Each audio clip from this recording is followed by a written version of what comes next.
رمضان مہربان.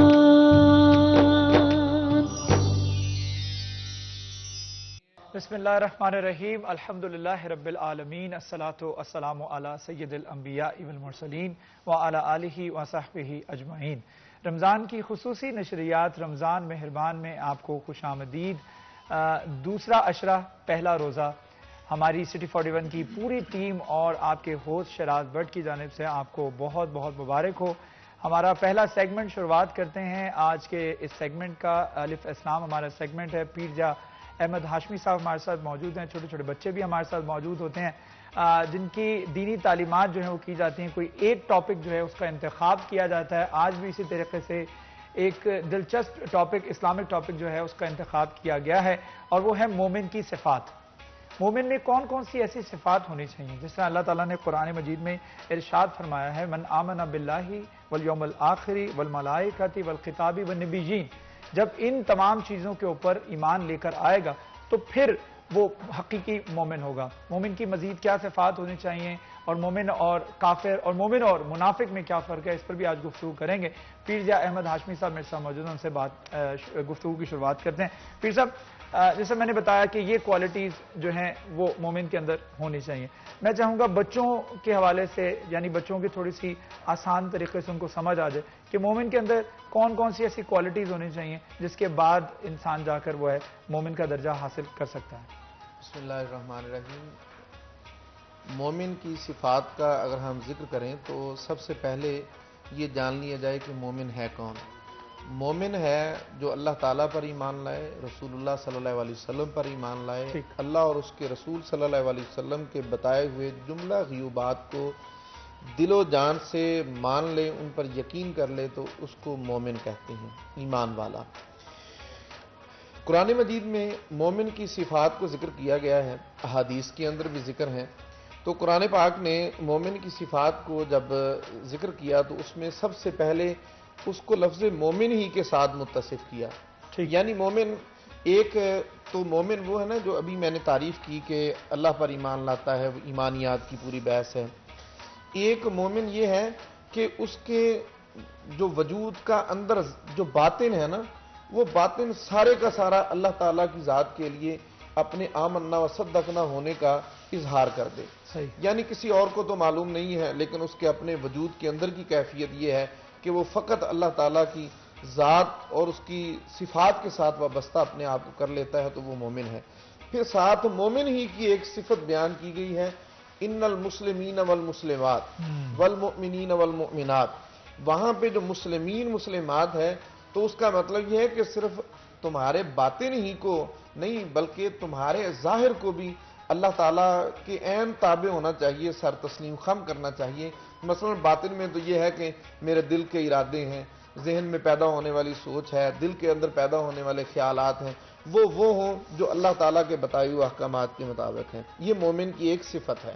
دوسری صفت یہ ہے کہ اس کے ہاتھ ہیں، کان ہیں، ناک ہے، پاؤں ہیں، پورا وجود ہے. وہ سارے کا سارا وجود وہ بھی اللہ تعالیٰ کی ذات کے سامنے سرنڈر اس طرح کر دے کہ یا اللہ میں یہ کام کروں گا جو تو نے حکم دیے ہیں، اس کے علاوہ مجھ سے اور کوئی کام نہیں ہوگا اور نہ میں کروں گا. پھر فرمایا مومن ہی کی ایک صفت اور بیان کر دی ساتھ، یہ بندگی کرنے والے ہیں. بندگی کرنے، قنوت، قانتین والقانتات، وہ جو بندگی کرنے والے مرد ہیں، بندگی کرنے والی عورتیں ہیں. اب بندگی کیا ہے؟ بندگی یہ بھی ایک قلبی کیفیت کا نام ہے. قلبی کیفیت یہ ہے کہ پیارے بچوں میں آپ کو اس میں ساتھ انوالو کرتا ہوں کہ انسان کی زندگی میں کبھی خوشیاں، کبھی غم، کبھی تنگ دستی، کبھی فراخی، کبھی خوشحالی، کبھی پریشانی. تو یہ ساری کیفیات ہوتی ہیں انسان کی زندگی میں. بندگی اس چیز کا نام ہے. دکھ تکلیف ہو، خوشی غمی ہو، تنگ دستی ہو، خوشحالی ہو، وہ ہر موقع پر اللہ تعالیٰ کے سامنے جھکا ہوا یا اللہ میں اسی طرح. ٹھیک ہے پھر صاحب میں بچوں کا بھی تعارف کروا دیتا ہوں. موسیٰ بلال ہمارے ساتھ موجود ہیں. موسیٰ السلام علیکم. کیسے ہیں آپ؟ ٹھیک ٹھاک ہیں.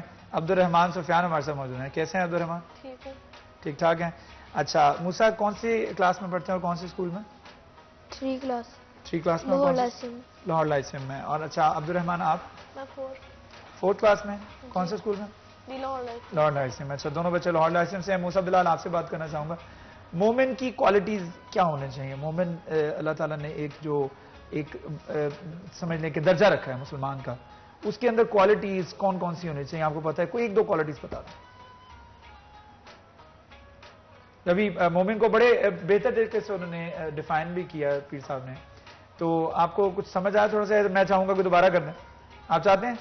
چلیں تھوڑا سا میں چاہ رہا ہوں کہ بچوں کے لیے آسان فہم لینگویج کے اندر، تاکہ جو ہمارے دیکھنے والے بچے بھی ہیں ان کے لیے بھی، اور جو ہمارے ساتھ بچے بیٹھے ہیں ان کے لیے، مومن کی آسان ڈیفینیشن کیا ہونے چاہیے؟ مسلمان کا جو درجہ مومن ہے وہ کیا ہے؟ جو قرآن پاک نے ذکر کیا ہے اس میں مومن کی صفات میں سے کچھ تو میں نے ذکر کر دی ہیں۔ ایک صفت یہ ہے کہ وہ صائم ہوتا ہے، روزہ رکھنے والا ہوتا ہے، یعنی روزہ رکھتا ہے مومن۔ پھر قرآن مجید نے ایک صفت یہ بیان کی کہ اس کے دل کے اندر خشوع ہوتا ہے، یعنی ایک تو بندگی تھی نا وجود کی، حالات کی، واقعات کی، اور ایک ہے کہ وہ جب باقی سارے سو رہے ہوں تو مومن اٹھ کے اللہ کی بارگاہ میں سجدہ ریز ہو جائے، یعنی عبادت گزار ہوتا ہے۔ یہ مومن کی صفت ہے۔ پھر مومن کی ایک بہترین صفت جس کو رسول اللہ صلی اللہ علیہ وسلم نے بیان کیا ہے وہ ہے کہ مومن سچا ہوتا ہے، یعنی اس کی زبان سے کبھی جھوٹ نہیں نکلتا، ہمیشہ وہ سچ بولتا ہے اور سچائی ہی کو پسند کرتا ہے کہ اللہ بھی سچا ہے، دین بھی سچا ہے، رسول اکرم صلی اللہ علیہ وسلم بھی سچے ہیں، اور مومن بھی کیا ہے؟ سچا ہے۔ مومن کی ایک صفت اور بیان کی گئی اور وہ یہ ہے کہ وہ کثرت کے ساتھ اللہ تعالیٰ کا ذکر کرتا ہے، یعنی اللہ تعالیٰ کے ذکر میں اپنے آپ کو مشغول رکھتا ہے۔ تو ویسے میں نے پہلے بھی ایک دن کہا تھا کہ یہ ہماری زندگی کا جتنا بھی معمول ہے رسول اللہ صلی اللہ علیہ وسلم نے ایسا خوبصورت بنایا ہے کہ ہم اللہ تعالیٰ کے ذکر میں ہی رہتے ہیں۔ گھر سے نکلیں، گھر واپس پلٹیں، کھانا کھانے لگیں، کھانا کھا لیں، کوئی کام کرنے لگیں، اس کا آغاز کر لیں، جب وہ مکمل ہو جائے، جب اس کا اختتام کریں تو وہ جو اظہار تشکر ہے، ابتدا میں بسم اللہ ہے، اللہ کے نام سے آغاز ہے، گھر سے نکلنے کی دعا ہے، سفر کی دعا ہے، تو یہ سارے ذکر اللہ کے ساتھ ہم گرے ہوئے ہیں۔ پھر مومن کی ایک خاص صفت یہ ہے کہ وہ اپنی شرمگاہوں کی حفاظت کرتے ہیں۔ رسول اللہ صلی اللہ علیہ وسلم نے بھی اس کو بیان کیا اور قرآن مجید نے بھی اس کو بیان کیا۔ یہ وہ صفات ہیں جو قرآن مجید کے اندر موجود ہیں۔ اور پھر ایک مومن کی صفت یہ ہے کہ وہ مشکل وقت میں صبر کرتا ہے، بے صبری کا اظہار نہیں کرتا، اور اللہ تعالیٰ کی رحمت سے کبھی نا امید نہیں ہوتا۔ تو یہ مومن کی چند صفات وہ ہیں جو قرآن پاک میں موجود ہیں۔ ٹھیک ہے، قرآن مجید میں کیا مومن کی صفات ہیں؟ یہ میرا نیکسٹ کوشچن تھا، لیکن آپ نے ماشاءاللہ بڑے بہتر طریقے سے اس کو پورا ڈیفائن کر دیا۔ بچوں سمجھ لگا؟ مجھے تو ایک دو کوالٹیز یاد ہو گئی مومن کی، کون کون سی ہونی چاہیے؟ آپ کو یاد ہوئی ہیں؟ موسیٰ آپ بتائیے گا ایک کوئی کوالٹی۔ ہاں جی، ایک ہی صفت ہے مومن جو سچ بولتا ہے، سچ بولتا ہے، ایک آپ نے بتانی ہے، روزہ رکھتا ہے۔ روزہ رکھتا ہے۔ چلیں، سچ بولتا ہے، روزہ رکھتا ہے۔ چلیں بچوں کو اگر تھوڑی یہ دو تین کوالٹیز بھی یاد ہو جائیں گی تو کوشش کریں گے کہ اس کے اوپر عمل پیرا ہوں۔ اچھا پیر صاحب یہ بتا دیجیے گا، مومن اور منافق جو ہپوکریٹ ہے اس کے اندر ایک ڈفرنس کیا ہے؟ کیونکہ جو منافق ہے اپیرنٹلی تو وہ کہتا ہے قالو آمنا، میں بھی ایمان لاتا ہوں، وہ اس کا کلیم تو یہی ہے کہ میں ایمان لے کے آتا ہوں، اور وہ اگر شاید ظاہری طور پر وہ اعمال بھی ویسے کر رہا ہو، کوشش کر رہا ہو ویسے کرنے کی، لیکن اندر سے اس کا ظاہر اور باطن ایک نہیں۔ تو مومن اور منافق کے اندر تھوڑا سا فرق جو ہے وہ ڈیفائن کر دیجیے گا۔ جی، قرآن پاک کے اندر تو یہ ذکر ہے کہ وہ کہتے ہیں آمنا باللہ و بالیوم الآخر، کہ ہم اللہ پر ایمان لائے، آخرت پر ایمان لائے، لیکن وہ ایمان والے نہیں ہیں۔ اصل میں یہاں جو بچوں کے سمجھنے والی بات ہے وہ یہ ہے کہ اقرار باللسان و تصدیق بالقلب، یہ دو ضروری چیزیں ہیں کسی کے مومن ہونے یا نہ ہونے کے اعتبار سے۔ اگر تو وہ دل سے تصدیق کرتا ہے اور زبان سے اس کا اقرار بھی کرتا ہے کہ اللہ ہے، رسول اللہ صلی اللہ علیہ وسلم ہیں، اور محمد صلی اللہ علیہ وسلم ہی اللہ کے رسول ہیں، تو دل کی تصدیق اور زبان کے اقرار کے ساتھ وہ مومن ہوا۔ اچھا، زبان کا اقرار جو ہے وہ ایک چیز ہوگی، دل کی تصدیق تب ہوگی جب وہ اس کو عمل میں لے کر آئے گا، اس پر وہ یقین کر لے گا۔ ٹھیک ہے، اس پہ یقین کرے گا، اور وہ یقین اسی صورت میں ہوگا جب وہ اس پہ عمل کرے گا، ان چیزوں پر اللہ تعالیٰ کے بتائے ہوئے انسٹرکشنز کے اوپر عمل پیرا بھی ہوگا۔ جی کنٹینیو۔ اچھا، اس کو وہ جو ہے نا دل کی تصدیق، یہاں سے فرق پڑتا ہے مومن اور کافر کا۔ ٹھیک، زبان سے تو دونوں اقرار کر رہے ہوتے ہیں، مومن بھی کہہ رہا ہوتا ہے کہ میں اللہ کو مانتا ہوں، منافق بھی کہہ رہا ہوتا ہے میں اللہ کو مانتا ہوں، اور جو آپ نے بات کی عمل بھی کر رہے ہوتے ہیں۔ یعنی دور رسالت مآب صلی اللہ علیہ وسلم میں چلے جائیں نا، منافقین نماز بھی پڑھ رہے تھے، نماز پڑھ رہے ہیں، رسول اللہ صلی اللہ علیہ وسلم کے پیچھے پڑھ رہے تھے، پھر مسجد نبوی میں پڑھ رہے تھے، عبداللہ ابن عبید، بالکل۔ ہاں، تو لیکن اس کے باوجود وہ ایمان والے کیوں نہیں؟ اس لیے کہ وہ دل سے تصدیق نہیں کر رہے تھے، دل سے انہوں نے نہیں مانا اللہ تعالیٰ کو۔ اگر دل سے مانا ہوتا تو پھر، اور ایک کسوٹی ہے نفاق کے چیک کرنے کی، اور وہ کسوٹی رسالت مآب صلی اللہ علیہ وسلم کی ذات ہے۔ رسول اللہ صلی اللہ علیہ وسلم کی ذات پہ جا کے یہ فیصلے سارے ہوں گے. منافقین اللہ تعالیٰ کو پہلے بھی مانتے تھے آپ صلی اللہ علیہ وسلم کے جلوہ گر ہونے سے پہلے, کیونکہ یا وہ عیسائی تھے یا وہ یہودی تھے. تو عیسائی اور یہودی آلریڈی اللہ تعالیٰ کو تو مانتے ہیں. جہاں پہ آ کے ان کے نفاق کا پتہ چلتا ہے وہ رسول اللہ صلی اللہ علیہ وسلم کی ذات ہے. اور امام بخاری علیہ رحمہ نے ایک صفت بھی بیان کی ہے, اور بھی صفتیں, ان میں سے ایک صفت بیان کی کہ وہ رسالت مآب صلی اللہ علیہ وسلم کی ذات پر تان کرتے ہیں, یعنی نقص تلاش کرتے ہیں, جس طرح کہ آپ کے علم پر انہوں نے تان کیا. تو یہ منافق کی کچھ علامات ہیں, کچھ رسول اللہ صلی اللہ علیہ وسلم نے بیان فرما دی. تو فرق آ کے تصدیق قلبی پہ ہوتا ہے. اگر تو دل و جان سے مانتا ہے تو وہ مومن ہے, اگر زبان سے کہتا ہے لیکن دل سے نہیں مانتا تو وہ منافق ہے, اور اس کو منافق اعتقادی کہتے ہیں, عقیدہ کے اعتبار. ٹھیک ہے, یہ منافق, اور کیونکہ ظاہری بات منافق تو وہ اقرار بھی کرتا ہے. اب وہ ہمارے لیے کسی ایک انسان کے لیے یا مومن کے لیے پہچانا انتہائی مشکل ہوگا کہ کون جو ہے وہ بات کر رہا ہے اور اس کے دل کی تصدیق ہے کہ نہیں.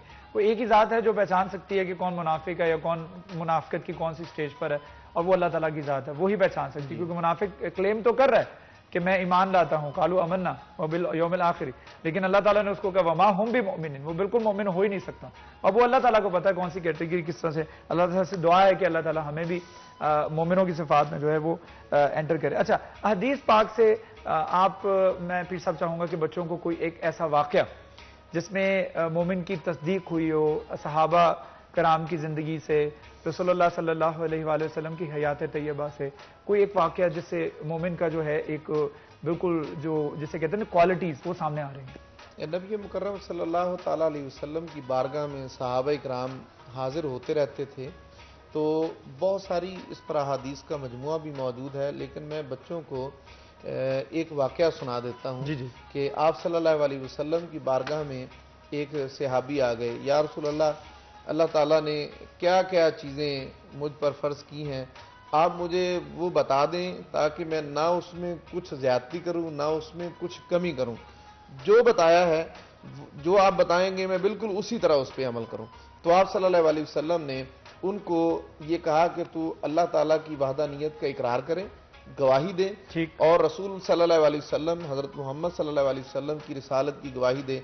یہ پہلا ہے. یا رسول اللہ, آپ نے جیسے فرمایا ہے میں بالکل اسی طرح مانتا ہوں اور اس کی گواہی دیتا ہوں, اقرار کرتا ہوں. پھر آپ صلی اللہ علیہ وسلم نے فرمایا کہ تو 5 وقت کی نماز ادا کرے, تو رمضان المبارک کے روزے رکھے, تو زکوٰۃ ادا کرے, اور اگر تجھ میں اللہ تعالیٰ ہمت دے تو حج کر کے آئے.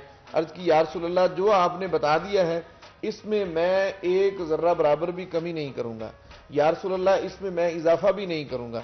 تو آپ صلی اللہ علیہ وسلم کی بارگاہ سے جب اٹھ کے وہ جا رہے تھے تو آپ نے فرمایا کہ اگر کسی نے جنتی کو دیکھنا ہے تو وہ جا رہا ہے جنتی ہے. مومن وہ ہے جو اللہ اور اس کے رسول صلی اللہ علیہ وسلم کے بتائے ہوئے طریقوں پر منوان اس طرح عمل کر لے جس طرح اللہ کے نبی نے بتایا. بالکل, بڑی خوبصورت طریقے سے جو ہے وہ اس کو مومن کی تمام صفات کو پیر ضیاء احمد ہاشمی صاحب نے جو ہے ڈیفائن کیا. ایک چھوٹا سا وقفے کے بعد دوبارہ حاضر ہوں گے, ہمارے ساتھ رہیے. رمضان مہربان.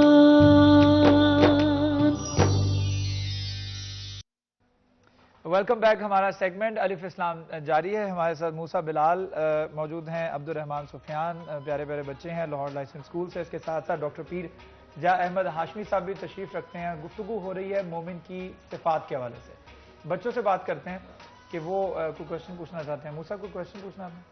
مومن اور منافق کے فائدے کے ہیں. مومن اور منافق کے درمیان, مومن اور منافق کے درمیان کیا فرق ہے؟ فرق, اچھا فرق کیا ہے؟ یہ ہم نے پہلے بھی آپ بتایا تھا لیکن دوبارہ, لیکن میں ان کو نا صفات بتا دیتا ہوں. مومن کی صفات بتا دی ہیں اور منافق کی بتا دیتا ہوں تاکہ فرق واضح ہو جائے.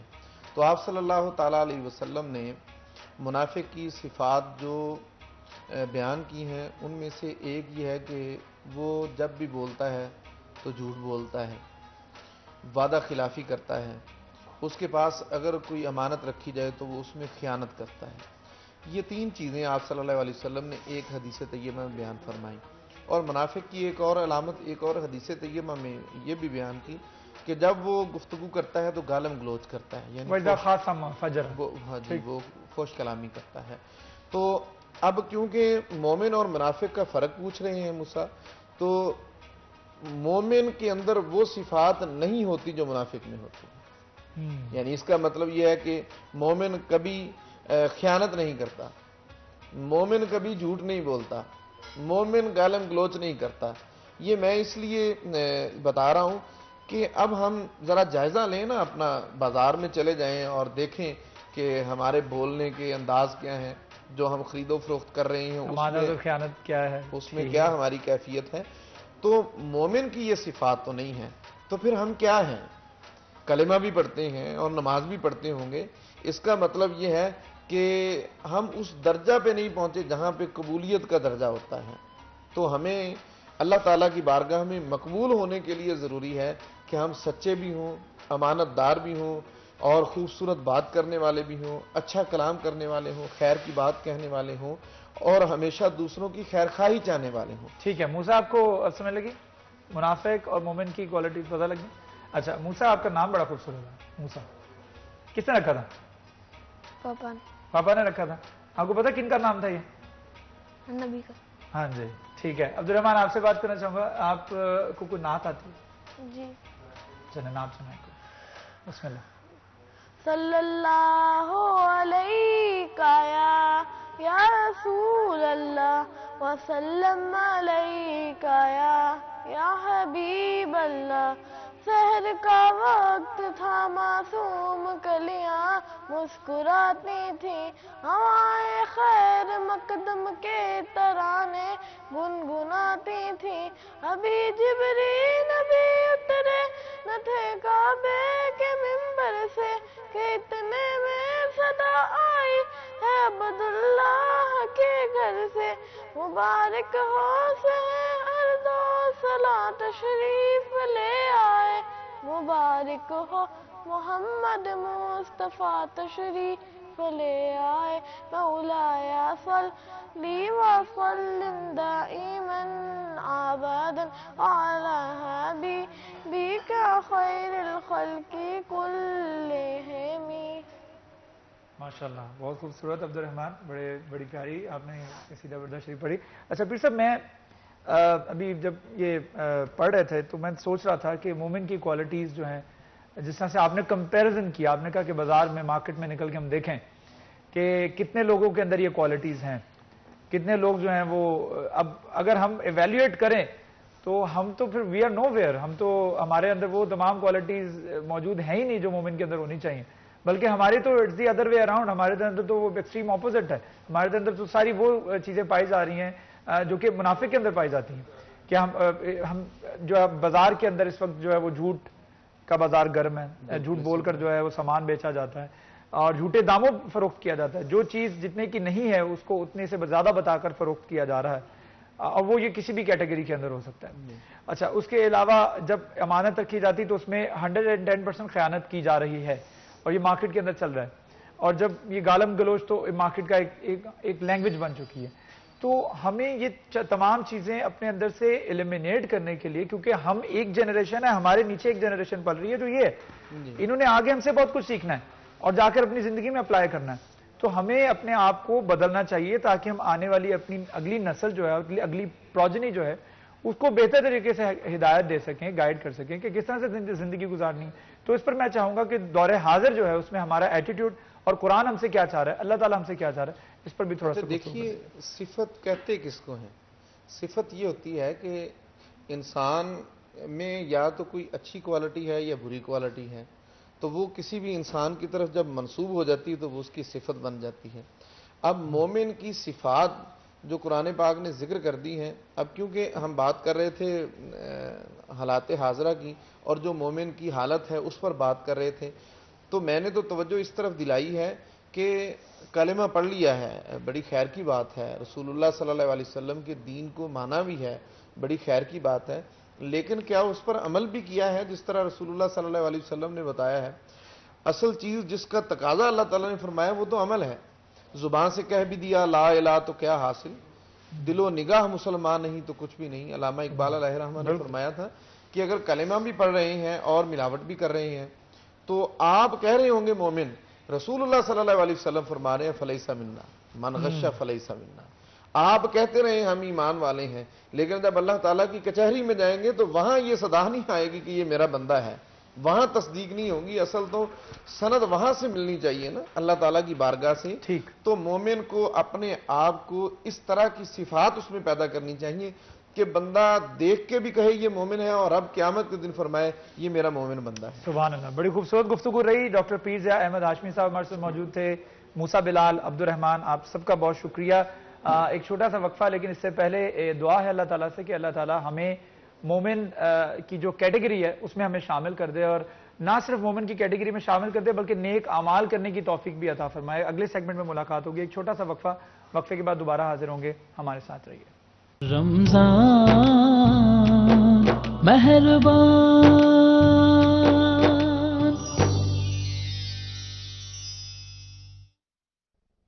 Welcome back. رمضان کی خصوصی نشریات رمضان مہربان میں آپ کو خوش آمدید. ہمارا دوسرا سیگمنٹ روزہ اور آپ کی صحت، اس کے حوالے سے گفتگو کریں گے. ہمارے ڈاکٹر حضرات نے مجھے جوائن کیا ہے، ان کا تعارف میں آپ کو کروا دیتا ہوں. پروفیسر ڈاکٹر نعیم اسلم ہمارے ساتھ موجود ہیں، جو کہ پروفیسر آف کارڈیولوجی ہیں، HOD Faisalabad medical university ہیں. اس کے ساتھ ساتھ former president Pakistan cardiac society ہیں. Sir thank you so much for joining اس.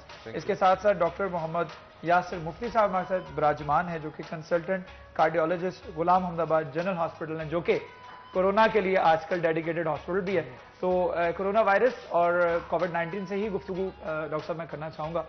ہمارے فیصل آباد کے جو ویورز ہیں وہ یہ جاننا چاہ رہے ہیں اس وقت ہمارے پاس کورونا کے کتنے پیشنٹس موجود ہیں، جن میں سے زائرین اور لوکل ملا کر، اور اس وقت جو ریٹ ہے اگر یومیہ بنیادوں پہ بات کیا جائے تو کیا بڑھ رہا ہے، کنسسٹنٹ ہے، یا تھوڑا سا کم ہو رہا ہے؟ جی السلام علیکم جی، thank you for calling, for giving me time. جو آج لاسٹ ویک کا سینیریو گزرا ہے اس میں پیشنٹ کا انکریز آیا ہے، مطلب زیادہ ہوئے ہیں پیشنٹس.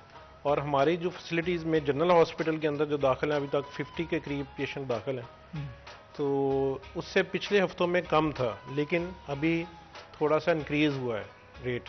اور اس میں سیریس پیشنٹ بھی آ رہے ہیں، ینگ پیشنٹ بھی ہیں جن کو ICU کے اندر وینٹیلیٹ کیا جا رہا ہے، اور باقی کچھ پیشنٹ اسٹیبل بھی ہیں جن کو ہم علیحدہ آئسولیٹ کر کے ان کو مینج کر رہے ہیں. اچھا ڈاکٹر صاحب، what about the facilities? Do we have the facility? ہمارے پاس کیا سہولیات اتنی موجود ہیں کہ ہم یہ اگر خدا نہ خواستہ یہ ریپڈلی اگر تعداد بڑھتی ہے تو کیا ہم اس قابل ہوں گے کہ ہم ان کو بہتر طریقے سے ٹریٹ کر سکیں یا فیسلٹیز دے سکیں؟ جی انشاءاللہ، کیونکہ گورنمنٹ کی جو بیک اپ سپورٹ ہے ہمارے لیے، ہمارے جو سارے انسٹیٹیوٹس کے لیے، وہ بہت اچھی ہے.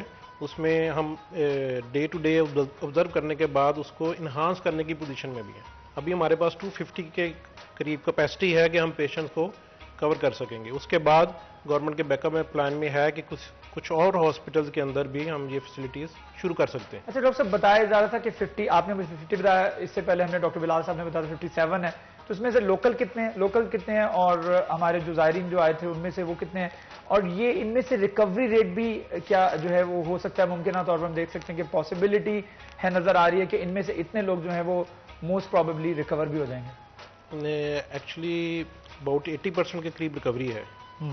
تو کچھ پیشنٹ جو سیریس آتے ہیں، مطلب وہ آتے ہی لیٹ پریزنٹ کرتے ہیں اور سیریس ہوتے ہیں، ان کی ریکوری ذرا تھوڑی سی ڈیلے ہے. لیکن پھر بھی ہمارے ICU میں کچھ 3 کے پیشنٹ یا 3 اور 4 ڈیٹا مجھے ایگزیکٹلی یاد نہیں ہے، ابھی 3-4 پیشنٹس کو ہم نے ریکور کر کے واپس مطلب اس کو ICU میں شفٹ، ICU سے نارمل وارڈ میں شفٹ کیا، یعنی کہ دے ریکورڈ پیشنٹ.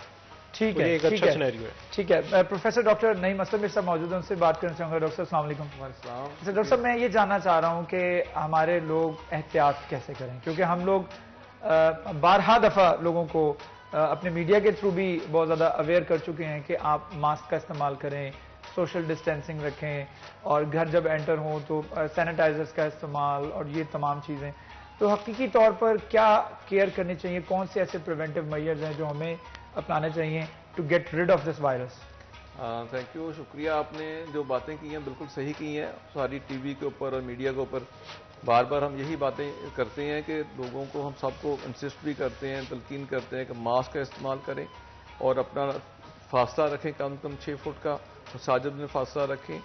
شاپنگ پہ جائیں یا دکان پہ جائیں تو وہاں بھی ماسک کا استعمال کریں. لیکن آپ دیکھیں پچھلے 2 ہفتے میں 15 اپریل کے بعد جب سے لاک ڈاؤن تھوڑا نرم ہوا ہے آپ دیکھ رہے ہیں کہ لوگوں نے ماسک کا استعمال بالکل ترک کر دیا اور لوگوں نا ہجوم اکٹھا ہو گیا دکانوں پہ. شام کی افطاری کے ٹائم پہ لوگ اتنے اکٹھے ہوتے ہیں سبزی کی دکانوں پہ, فروٹ کی دکانوں پہ, اور کوئی فاصلہ نہیں ہے. اس کا رزلٹ یہ ہوا ہے کہ ہمارے پاس 15 اپریل تک 26 فروری سے 15 اپریل تک ہمارے پاس جو مریض داخل تھے وہ 29 یا 30 تھے اور اس سے 2 ڈیتھ ہوئی تھی. اب 15 اپریل کے بعد سے اب تک ہمارے پاس 59 کے قریب ایکسٹرا پیشنٹ داخل ہو چکے ہیں, اور ہمارے پاس اس وقت جو ایڈمیٹڈ پیشنٹ ہیں اس میں 39 کنفرم ہیں اور 11 یا 12 سسپیکٹڈ ہیں, اور جو ڈیتھ بھی ہوئی ہیں 6 یا 7 ڈیتھ ہوئی ہیں اس دوران. تو زیادہ تر مریض وہ آئے ہیں جو سیریس حالت میں آئے ہیں, جو ہمارے پاس پیشنٹ ٹائملی پہنچ گیا, اللہ کا شکر ہے وہ سارے ریکور ہو کے چلے گئے, اس میں کسی پیشنٹ کی ڈیتھ نہیں ہوئی. لیکن جو پیشنٹ ہمارے پاس آئے 2-4 گھنٹے میں سیریس, رات پیشنٹ آیا آتے ایکسپائر ہو گیا یا ریسیو ڈیڈ ہوا, یا اس کے بعد پچھلے جو پیشنٹ آئے ہیں وہ جو وینٹیلیٹر پہ گئے ہیں اس میں بھی ایک پیشنٹ وینٹیلیٹر سے واپس آ گیا. تو ہمارا اللہ کا تعالیٰ کا شکر ہے کہ ہمارا ریکوری ریٹ یہاں کا بہت اچھا جا رہا ہے اور ہمارے بہت سارے پیشنٹ ریکور ہو کے واپس جا رہے ہیں. لیکن لوگوں کے لیے پیغام یہی ہے کہ آپ اپنا فاصلہ رکھیں, ماسک استعمال کرنے سے 80 to 90% ہم ڈیزیز پریونٹ کر لیتے ہیں, فاصلہ رکھنے سے ہم پریونٹ کر لیتے ہیں, ہاتھ قیدی کے دھونے سے ہم ڈیزیز کو روک سکتے ہیں, اور جو آپ کو احتیاطیں بتائی جاتی ہیں اگر اس پہ اتنے ہی عمل کر لیں تو یہ ہمارے لیے بہت زیادہ ہے. ڈاکٹر صاحب یہ ایک جنرل کانسیپٹ بن چکا ہے ہمارے ملک میں اور خاص طور پر ہمارے شہر کے اندر. آپ جا کر 3 سے 4 بجے کے قریب مارکیٹوں میں دیکھیں اور خاص طور پر جو 8 بازاروں کی صورتحال دیکھیں تو یو ول بی بیفلڈ ٹو سی کہ وہاں پر لوگوں کا کتنا رش ہے, یا لوگوں کو ایسا معلوم ہوتا ہے جیسے وہاں پر کورونا کی خبر ہی نہیں پہنچی. اب ایک ایگزامپل ہے, if there is a serious disease in the society like ایک برڈ فلو ہے یا سوائن فلو ہے, اور وہ نیوز کے اوپر اناؤنس کر رہے ہیں کہ if you notice a little redness on your skin اور یو سنیزنگ ٹو مچ, آپ فزیشین کو جا کے دکھائیں, you might have a fatal disease. تو لوگ اکثر تھوڑے بہت سمٹمز بھی فیل ہونے لگے ہیں تو فوری طور پر وہ سوچنے لگ جاتے ہیں مجھے وہ ڈیزیز تو نہیں ہے, شاید مجھے وہ پرابلم تو نہیں ہے. تو ہم کیا اس وقت کرونا وائرس کو اتنا سیریسلی نہیں لے رہے ہیں ہمارے شہر فیصل آباد کے اندر خاص طور پر؟ ہمارے شہر فیصل آباد میں کرونا وائرس کو لوگوں نے فن بنایا ہوا ہے. وہ مطلب لوگ کہتے ہیں یہ تو پہلے تو بہت سے لوگ تو یہ کہتے ہیں یہ تو چیز ہی کوئی نہیں ہے, ایسی گورنمنٹ نے نا لوگوں کو ڈرانے کے لیے شوشہ چھوڑا ہوا ہے. بہت سے لوگ ہم سے ملتے ہیں نا پیشنٹ, جب مریضوں کو بتاتے ہیں بھائی اور تم ماسک پہنو تو پہلا جواب ان کا یہ ہوتا ہے. دوسری بات ان کی یہ ہوتی ہے کہ وہ ان کو جب ہلکا سا فلو ہوتا ہے یا کھانسی ہوتی ہے, یا لوگوں کو کہتے ہیں کہ آپ کو کھانسی ہے, آپ کو فلو ہے, بخار ہو رہا ہے, آپ دوائی لیں, تو کہتے ہیں نہیں ڈاکٹر صاحب یہ تو اکثر مجھے ہو جاتا ہوتا ہے, یہ تو الرجی ہے, آج کل گندم کی کٹائی ہو رہی ہے, پولن کا سیزن ہے. تو یہ لوگ اس چیز کو سیریس, جب 2-3-4 دن گزر جاتے ہیں, جب سانس خراب ہونے لگتا ہے, جب ان کی آکسیجن سیچوریشن ڈراپ ہونے لگتی ہے, یہ ہاتھ انگلیاں نیلی ہونے لگتی ہیں, پھر وہ ہسپتال بھاگتے ہیں. لیکن جب تک اس وقت تک نمونیا اتنا آگے بڑھ چکا ہوتا ہے پھر وہ ہمارے ہاتھ سے بات نکل چکی ہوتی ہے. اچھا ڈاکٹر یاسر مفتی صاحب سے بات کرنا چاہوں گا. ایک یہ اب مجھے تصدیق کر دیجیے گا کہ یہ مت ہے کہ ہم لوگ کہتے ہیں کہ ہمارے یہاں پر وہ ٹیسٹ کی فیسلٹیز اتنی نہیں ہیں. اگر ہمارے پاس ٹیسٹ کی فیسلٹیز ہوں تو ہمیں یہ جا کر معلوم ہوگا کہ ہم میں سے 90% لوگ جو ہیں وہ اس وائرس میں مبتلا ہو چکے تھے یا ہو کے نکل آئے. تو یہ مت ہے یا یہ واقعی ایکچولی یہ ایک کنسیپٹ آ رہا ہے کہ شاید ہرڈ امیونٹی ہم لوگوں میں ہو چکی ہے, یہ ایک وائرس کا ایک فلو گزر چکا ہے, لیکن اس کے ابھی کوئی ایویڈنس نہیں ہے. اور یہاں پہ کرنٹلی جو ابھی ہمارے پاس ٹیسٹنگ کیپیسٹی ہے گورنمنٹ اس کو انکریز کر رہی ہے, اور اس کی وجہ سے لوگ اب زیادہ پازیٹیو آنا شروع ہوئے ہیں. تو ایکچولی ابھی بھی پارس سینٹر اور دوسرے جہاں پہ لوکیلٹی ہے جہاں فلائٹس آ رہی ہیں اس میں ہمارے ڈاکٹرز جا رہے ہیں, ہماری ٹیمز ڈاکٹر بڑے ایفیشینٹلی کام کر رہے ہیں, ان کو جا کے ٹیسٹ کرتے ہیں. تو اس کے بعد اب ریٹ, کیونکہ لائٹ ہاسپٹل میں لیب لیول 3 بن گئی ہے جس کی وجہ سے ہماری کیپیسٹی بڑھ گئی. اب جو فلائٹس آ رہی ہیں اور پارس سینٹر سے جو زائرین آ رہے ہیں ان کے ٹیسٹ ڈیلی کی بنیاد پہ ہو رہے ہیں, اور وہ ایک اچھا ایک ہے کہ ہم نے ان کو ایک ایکسیپٹڈ بھی کر دیا لوگوں کو, ساتھ ساتھ ان کے ٹیسٹ بھی کیریڈ آؤٹ کر رہے ہیں جو پازیٹیو ہوتے ہیں. میں پوچھنا چاہ رہا ہوں, آپ دونوں کی فیلڈ ویسے کارڈیک ہے, تو جب یہ کرونا وائرس کی یہ پینڈیمک اور کووڈ 19 کا جو ایک پورا ایک حملہ ہوا ہے پوری دنیا کے اوپر, اس کے بعد ہمارے جو ہارٹ ایشوز کی وجہ سے جو پرابلمز ہو رہی تھی مریضوں کو اور جو ڈیتھ ہو رہی تھی وہ ایک دم سے غائب ہو گیا؟ کیا وہ ریٹ کم ہو گیا, ڈیتھ ریٹ کم ہو گیا ہے, یا لوگ دکھا نہیں رہے آ کے, یا گھروں سے باہر نہیں نکل رہے؟ نہیں, ڈیتھ ریٹ جو ہارٹ کا ہے وہ پیشنٹ کم ہوئے ہیں, اتنے بھی کم نہیں ہوئے. لوگوں نے تھوڑا سا جب خوف پھیلا ہے اس کا نا تو Comparatively کمپیریٹیولی لوڈ کم ہو گیا ہارٹ کے مریضوں کا بھی اور ویسے اوور آل پیشنٹس کا بھی اتنا نہیں رہا. لیکن او پی ڈی میں ابھی بھی لوگ آ رہے ہیں. لیکن فیصل آباد انسٹیٹیوٹ آف کارڈیالوجی میں ابھی بھی ایمرجنسی تو ان کی ویسی بزی ہے, ہمارے پاس بھی ایسی بزی ہے. لیکن جو او پی ڈی کا رش ہے وہ ڈیفینیٹلی کم ہو گیا, کلینکس کا رش کم ہو گیا, کلینکس بند ہے لیکن لوگ گھروں میں میڈیسن لے رہے ہیں اور روٹین میں میڈیسن چلی جا رہی ہے ان کی نا. ٹھیک ہے ٹھیک ہے, ایک چھوٹا سا وقفہ, وقفے کے بعد دوبارہ حاضر ہوں گے, ہمارے ساتھ رہیے گا. رمضان مہربان.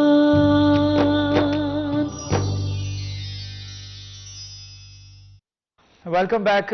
رمضان کی خصوصی نشریات رمضان مہربان میں آپ کو خوش آمدید. روزہ اور آپ کی صحت ہمارا ہیلتھ سیگمنٹ جاری ہے. ہمارے ڈاکٹر حضرات ہمارے ساتھ براجمان ہیں. پروفیسر ڈاکٹر نعیم اسلم ہمارے ساتھ موجود ہیں, ان کے ساتھ ساتھ ڈاکٹر محمد یاسر مفتی میرے ساتھ تشریف رکھتے ہیں. گفتگو ہو رہی ہے کووڈ-19 کے حوالے سے اور اس کے ساتھ ساتھ دل کے امراض کے حوالے سے. اچھا ڈاکٹر صاحب یہ بتائیے گا کہ جو دل کے مریض ہیں ان کے لیے کیا سمٹمز ہیں جس وقت ہمیں احساس ہونا چاہیے کہ ہمیں اب بہت زیادہ اپنی ٹیک کیئر کرنی ہے, اور دل کے مریضوں پہ بھی کیا کورونا وائرس کووڈ-19 جو ہے وہ ایزیلی افیکٹ کرتا ہے؟ زیادہ ڈیٹیل سے پروفیسر صاحب بھی بتائیں گے. تھوڑا سا میں بتاتا ہوں, جو دل کے مریض ہیں جن کو دل کی آلریڈی بیماری ہے ان میں شوگر بھی ہوتی ہے اور بلڈ پریشر بھی. تو وہ زیادہ پرون ہے, یعنی کہ وہ زیادہ رسک پہ ہیں دوسرے پیشنٹس کے مقابلے میں کرونا کا انفیکشن لینے میں. تو انہیں ایک تو احتیاط کرنی ہے, جو سوشل ڈسٹینسنگ ہے, ماسک ہے, اپنا ہینڈ واش ہے, اور جو زیادہ عمر کے ہیں وہ باہر زیادہ نہ نکلیں. ایک تو یہ ہے. ان کی سمٹمز تھوڑی سی سم ٹائم کنفیوزنگ ہوتی ہے کیونکہ ان کو شارٹ آف بریتھ یعنی کہ سانس پھولنے کا عمل ہو سکتا ہے. تو اس میں بھی کووڈ میں بھی سانس پھولنے کے لیے تو اس میں ساتھ ایسوسیٹڈ ہو جاتی ہیں کہ کھانسی کا زیادہ ہونا شروع ہو جاتا ہے, ڈرائی کف جس کو کہتے ہیں, اور ساتھ بخار بھی ہو سکتا ہے. تو یہ تین علامات ہیں تو یہ زیادہ شک پیدا کرتے ہیں. اچھا اس میں بخار جو ہے وہ کانسٹنٹ رہتا ہے یا مطلب یہ ہوتا ہے 100 پلس کے قریب, 100 کے سے ابو کانسٹنٹ رہے گا. کانسٹنٹ رہے گا, بخار اترے گا لیکن دوبارہ ہو جائے گا. اچھا ڈاکٹر صاحب, پروفیسر صاحب آپ اس میں ایڈ آن کرنا چاہ رہے ہیں؟ یہ ہوتا ہے کہ جو شروع میں یہ ہوتا ہے جو مریض ان کی عمر 60 سال سے زیادہ ہے ان کون سے لوگ ہیں جن میں یہ کرونا وائرس زیادہ اٹیک کرتا ہے. تو جو بلڈ پریشر کے مریض ہیں, جن کو شوگر ہے, جو ہارٹ کے مریض ہیں جن کا بائی پاس ہو چکا ہے, جو آلریڈی ہارٹ کی دوائیاں لے رہے ہیں, یہ وہ گروپ ہے جن کو کرونا کا اٹیک ہونے کا یا کرونا کا حملہ ہونے کے چانسز بہت زیادہ ہوتے ہیں. اور ان لوگوں میں آگے جا کے کمپلیکیشن ہونے کے چانسز اور شرح موت بھی بہت زیادہ ہے عام پبلک سے اس گروپ میں. اسپیشلی جو نیو یارک کا ڈاٹا ہے اس میں تو یہ ہے کہ جو بلڈ پریشر کے مریض تھے ان میں جو شرح موت تھی 60 سال کے بعد وہ 53% سے بھی زیادہ تھی. ٹھیک ہے ڈاکٹر صاحب, ہمارے ساتھ کالر موجود ہیں. السلام علیکم. ہاں جی وعلیکم السلام. جی کون بات کریں, کہاں سے؟ جی سر میں سادی اقبال بات کر رہی ہوں فیصل آباد سے. جی سر آج آپ کی گیسٹ دیکھ کے بہت زیادہ خوشی ہو رہی ہے, بہت انفارمیٹیو قسم کی ڈسکشن ابھی آپ کی چل رہی ہے. تو سر میں نا آپ کی کوشچن کرنا چاہ رہی تھی, میں ڈاکٹر صاحب سے کوشچن کرنا چاہ رہی تھی کہ آپ ہارٹ کے لیے کیا سجیسٹ کرتے ہیں کہ ہمیں سب قسم کی کارڈیو ایکسرسائز پہ ہی فوکس کرنا چاہیے یا اگر ہم واک بھی کر لیتے ہیں وہ بھی ٹھیک رہتی ہے؟ اچھا سوال کو ذرا ریپیٹ کر دیجیے گا. جی سر میں یہ پوچھنا چاہ رہی تھی کہ جو ہارٹ پیشنٹ ہیں ان کے لیے ضروری ہے کہ وہ بڑی سخت قسم کی کارڈیو کریں یا اگر وہ واک بھی کر لیتے ہیں آدھا گھنٹہ وہ ٹھیک رہتی ہے ان کے لیے؟ میں یہ پوچھنا چاہتی ہوں. ٹھیک ہے, تھینک یو سو مچ. سعدیہ اقبال کا کوشچن ہے, وہ ایکسرسائزز کے حوالے سے پوچھ رہی ہیں کہ واک بھی کر سکتے ہیں یا بہت زیادہ اسٹرانگ ایکسرسائز جو ہے ہارٹ پیشنٹ کے لیے. ہارٹ کے جو مریض ہیں ان کے لیے سب سے زیادہ بہترین, اگر دل کی دوائیاں لے رہے ہیں ان کے لیے بہترین یہ ہے کہ سمپل واک کریں, اور وہ 15 سے 20 منٹ اور 30 منٹ تک واک کر سکتے ہیں. ایک ہفتے میں 150 منٹ کی واک ہونی چاہیے کھانا کھانے سے پہلے درمیانی رفتار کے ساتھ. لیکن اگر وہ زیادہ تیز واک کرنا چاہتے ہیں اور وہ ان کو کنفرم نہیں ہے تو ان کا زیادہ بہتر ہوگا اپنا ETT ٹیسٹ پہلے کروا لیں. ETT ٹیسٹ کروانے سے آپ کو پتہ چل جائے گا کہ میکسیمم کتنی ٹیسٹ واک کر سکتے ہیں. لیکن نارملی وہ لوگ جو دل کے مریض ہیں, دل کی دوائیاں کھا رہے ہیں, ان کے لیے زیادہ احتیاط یہی کرنی چاہیے کہ زیادہ سخت ایکسرسائز نہ کریں, درمیانی واک کریں, اور 30 سے 40 منٹس پر ڈے یا ایک ہفتے میں 150 منٹ تک واک کر سکتے ہیں. ٹھیک ہے, ایک ہفتے میں آپ کو پورا کرائٹیریا دے دیا پروفیسر ڈاکٹر نے کہ کس طریقے سے آپ کو واک کرنی ہے یا ایکسرسائز کرنی ہے. دل کے امراض پہ تھوڑی سی گفتگو مزید کر لیتے ہیں. اچھا ڈاکٹر صاحب یہ بتائیے کہ ہارٹ اٹیک ریٹ جو ہے وہ بہت زیادہ دل کے امراض کا جو ہے مبتلا ہونا لوگوں کا یہ ہمارے پاکستان میں کیوں بڑھتا چلا جا رہا ہے؟ یہ کانسٹنٹلی ہم دیکھ رہے ہیں پچھلے 5 سال میں جو ریٹ تھا مریضوں کا اس سے اب دگنے سے بھی زیادہ ہو چکا ہے. What is the reason of that? کیا ہماری خوراک صحیح نہیں ہے، ہمارا لیونگ سٹائل صحیح نہیں؟ اس میں سب سے زیادہ جو امپورٹنٹ چیز ہے نا وہ ہمارا لائف سٹائل ہے.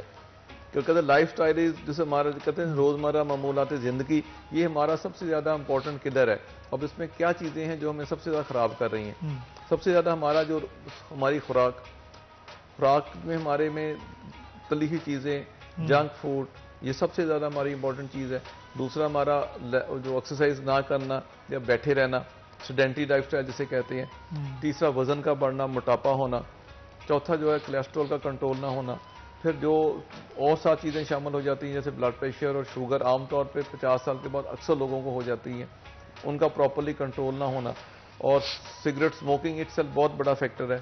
پھر جو ذہنی تناؤ، دباؤ، ڈپریشن اور جو فیملی ٹینشن اور فیملی پرابلم جو ہوتی ہیں، یہ ساری چیزیں مل کے ملٹیپلائی ہوتی ہیں آگے جا کے. اور یہ رسک فیکٹر جب بڑھتے جاتے ہیں، جیسے مرد حضرات میں 55 کے بعد اس کی شرح زیادہ ہو جاتی ہے. اور اس طرح جو سگریٹ پیتے ہیں ان میں بہت زیادہ ہوتی ہے. جو بیٹھے رہتے ہیں ان میں زیادہ ہوتی ہے. جن کی کمر جو یہ ویسٹ سائز ہے 37 انچ سے زیادہ ہوتا ہے، ان میں بہت، ہم کہتے ہیں 37 سے کم ہونا چاہیے. اب سب لوگ آنیسٹلی، ایمانداری سے اپنا فیتا جا کے دیکھیں کہ کس کی کمر جو ہے نا میل میں 37 ہے، اس وجہ سے نہیں ڈالتے کہ 37 سے زیادہ ہی ہوگی، فیمیل میں 33 ہے. تو جو ان کی زیادہ ہوگی ان میں پھر اس کی شرح زیادہ ہو جاتی ہے. اس کو ایک اور چیز کہتے ہیں میٹابولک سنڈروم.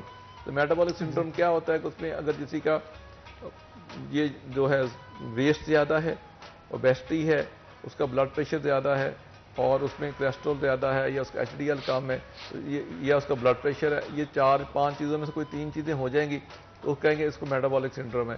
اور ایسے مریض میں بلڈ پریشر یا اس میں ہارٹ اٹیک ہونے کے چانسز عام پبلک سے 5 گنا زیادہ ہوتے ہیں. اچھا ڈاکٹر صاحب، کسی پیشنٹ کے اندر جو ہیلدی پیشنٹ ہو اور اس کے اندر سمٹمز ایسے کون سے فیل اس کے ہونے لگ جاتے ہیں کہ کئی دفعہ تو ہم کہتے ہیں کہ مائنر ہارٹ اٹیک ہوا، اس کو محسوس بھی نہیں ہوا، اور اس کو جب وہ میجر تک پہنچا پھر جا کے پتہ لگا کہ مائنر پہلے بھی ہو چکا تھا ایک دفعہ. تو یہ وہ کون سے ایسے سمٹمز ہیں انیشیلی جو پتہ لگنے لگ جاتا ہے کہ ہارٹ پرابلم ہو رہا ہے، کیا لیفٹ سائڈ جو ہے وہ ہیوی ہو رہی ہے، یا اس کے علاوہ کون سی ایسی فیلنگز ہیں جو ہارٹ اٹیک سے پہلے ہوتی ہیں؟ اس میں جو جنرلی جو ایک جنرلائز سمٹم ہے نا، اس میں ہماری چیسٹ پہ برڈن، یعنی کہ ٹائٹنیس جس کو کہتے ہیں، ایسے رکھا ہوگا جیسے پیشنٹ کہے گا کہ میرے سینے پہ جیسے کسی نے پتھر یا وزن رکھ دیا. ایک ٹپیکل سمٹم ہے انجائنا کی جس کو کہتے ہیں. اور اس کی یہ جو پین ہے یا یہ برڈن ہے، یہ مطلب آپ کے بازوؤں میں بھی آئے گا، ہو سکتا ہے یا آپ کی یہ گردن کی طرف موو کرے گا. تو یہ ایک ٹپیکل سمٹمز ہے ہارٹ کے اٹیک ہونے والی یا اٹیک ہو چکا ہو تب بھی. تو اس کے ساتھ ایسوسیٹڈ ہے کہ ہمیں اس پیشنٹ کو بہت زیادہ سویٹنگ شروع ہو جائے گی، مطلب بہت زیادہ پسینہ شروع ہو جائے گا. ساتھ اگر بہت میجر میسیو اٹیک ہو رہا ہے تو اس کو ساتھ الٹی بھی آ سکتی.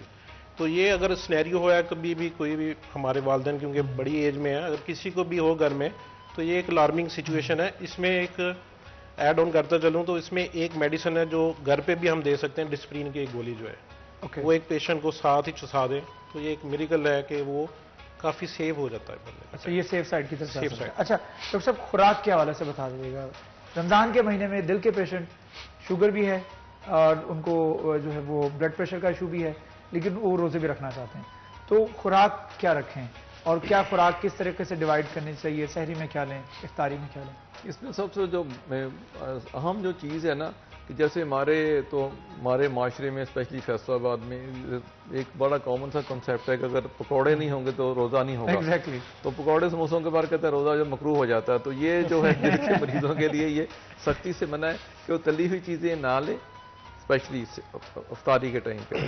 شہری کے لیے ان پہ یہ ہے کہ پروٹھا، اور پھر وہی بات آ جائے کہ پروٹھا نہ استعمال کریں، سادی چپاتی استعمال کریں، دہی استعمال کریں، سالن استعمال کر لیں، سارے سالن لے سکتے ہیں، سبزیاں زیادہ استعمال کریں، تازہ پھل استعمال کریں افطاری کے ٹائم پہ. محسوس ہی نہیں ہوگا نا رمضان ہے، جب کھانا کھائیں گے تو محسوس ہی نہیں ہوگا، تو تلی چیزیں نہیں ہوں گی. ہاں، تلی چیزیں. ایسا ہو سکتا ہے کہ کوانٹٹی کم کر دیں؟ کچھ ہم سے لوگ پوچھتے ہیں کہ ہمیں اجازت دے دیں، کوانٹٹی کم کر لیں، ہم کھا لیں تھوڑا سا کھا لیں. چلو رمضان کے لیے کہتے ہیں چلو جی، یہ لوگ پوچھتے ہیں، پھر بار بار پوچھتے ہیں، میں کہتا چلو رمضان میں 2 پکوڑے کھا لیں. تو نارملی جو ایسے مریض ہوتے ہیں ان کو احتیاط کرنی چاہیے خود، اور اپنا زیادہ تر یہی ہے کہ بہت پیٹ بھر کے کھانا نہ کھائیں افطاری کے ٹائم پہ، ایک دم بہت شدید ٹھنڈا پانی نہ پئیں، اور بہت زیادہ کھانا کھا کے فوراً نماز پڑھنے نہ جائیں، اور تھوڑی سی افطاری کریں، پھر نماز پڑھیں، اور پھر اس کے بعد تھوڑا سا کھانا کھا لیں۔ آپ کو لائف سٹائل تھوڑا سا چینج کرنا پڑے گا۔ اچھا ڈاکٹر صاحب، میں دوبارہ کووڈ-19 کی طرف آتا ہوں، کورونا وائرس کے اس پینڈیمک کی طرف آتا ہوں۔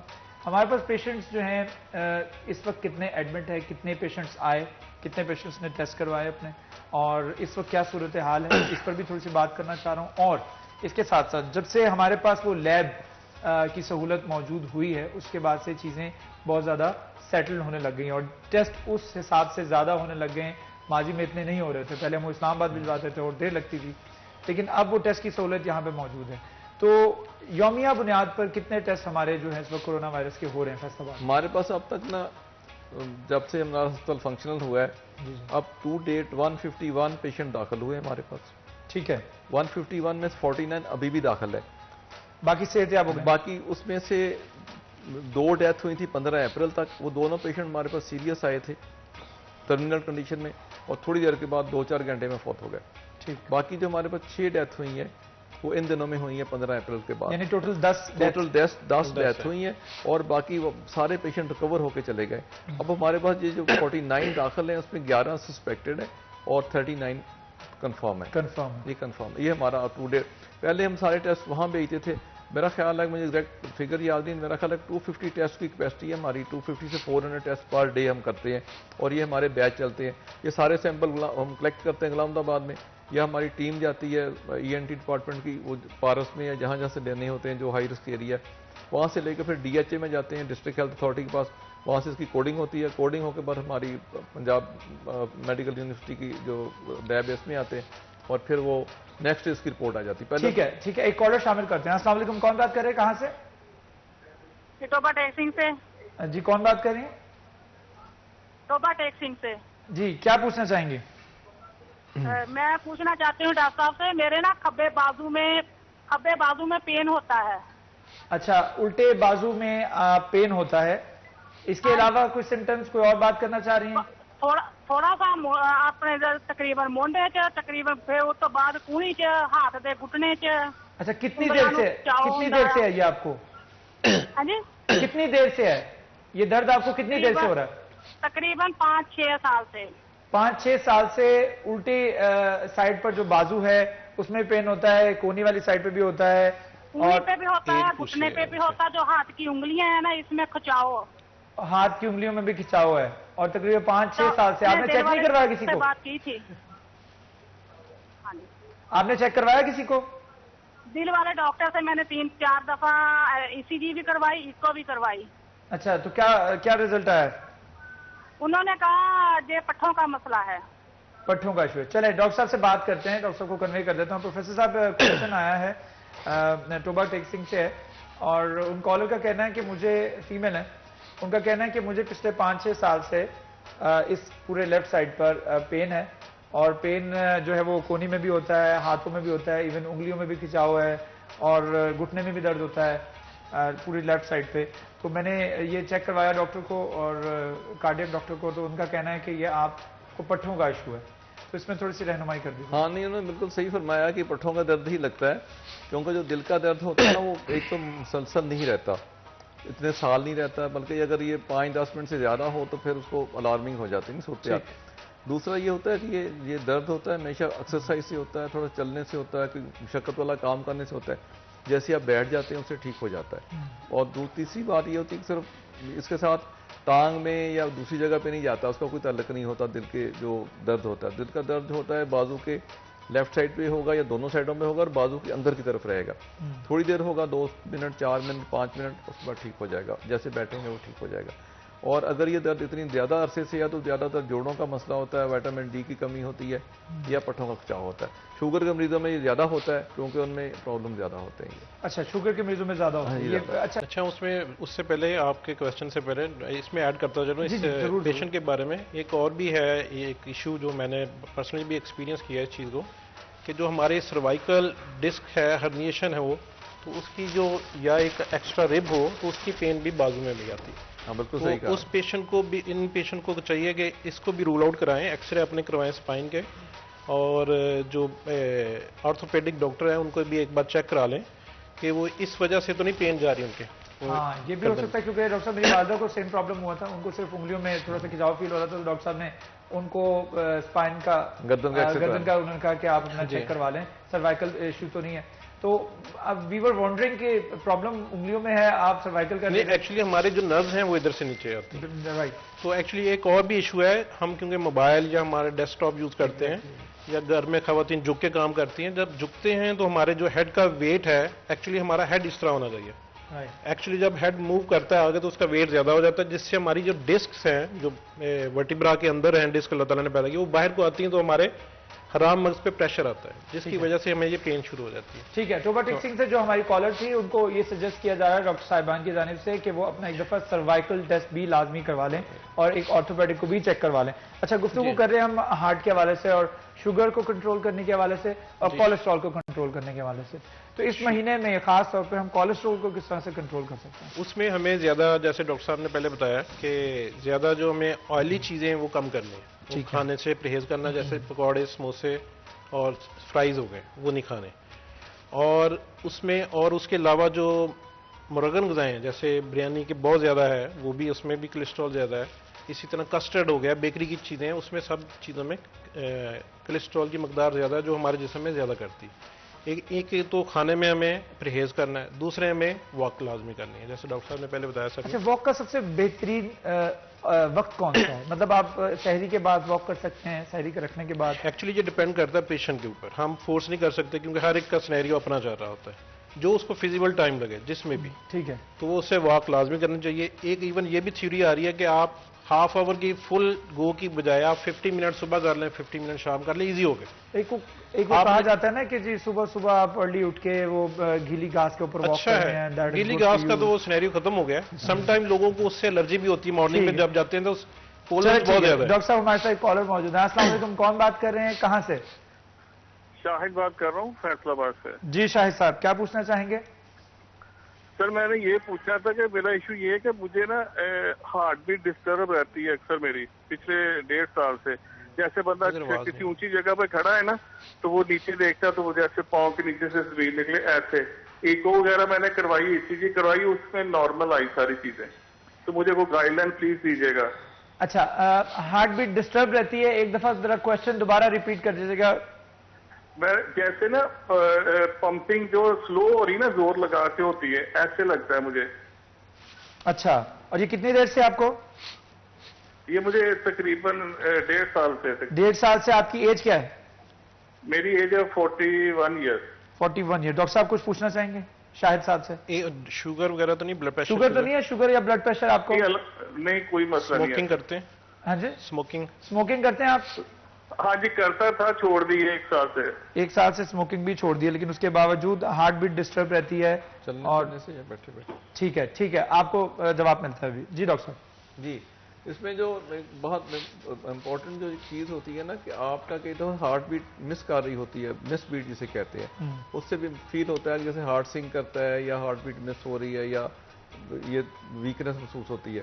لیکن ان میں 2 چیزیں بڑی چیک کرنی بڑی ضروری ہیں کہ اپنا بلڈ پریشر چیک کریں کہ ان کا بلڈ پریشر کتنا ہے, یہ نارمل سے زیادہ تو نہیں ہے, اور اگر ان کا بلڈ پریشر بھی ٹھیک ہے اور کولیسٹرول بھی ٹھیک ہے پھر اپنا یہ ETT ٹیسٹ ضرور کرا لیں, ایکسرسائز ٹیسٹ جسے کہتے ہیں, ٹھیک ہے, تاکہ وہ آپ کا پھر اس کے بعد آگے چل سکتے ہیں. ٹھیک ہے, ETT ٹیسٹ آپ اپنا کروا لیں اور اپنے ڈاکٹر سے رجوع کریں, اور اسی حوالے سے گفتگو کو جاری رکھتے ہیں. ڈاکٹر صاحب بات ہو رہی تھی کولیسٹرول کے حوالے سے, شوگر کے حوالے سے, لیکن یہاں پہ ایک ایموشنل فیکٹر آتا ہے. ہمارے جو والدین ہیں, کسی کو شوگر ہو خدا نخواستہ یا کسی کو کولیسٹرول کا پرابلم ہو, اگر وہ خوراک میں ان کو روکنے کی کوشش کریں تو وہ اس میں پھر مائنڈ بھی کرتے ہیں, برا مانتے ہیں کہ ہمیں روکا جا رہا ہے یا پھر ہمیں کھانا نہیں کھانے دیا جا رہا.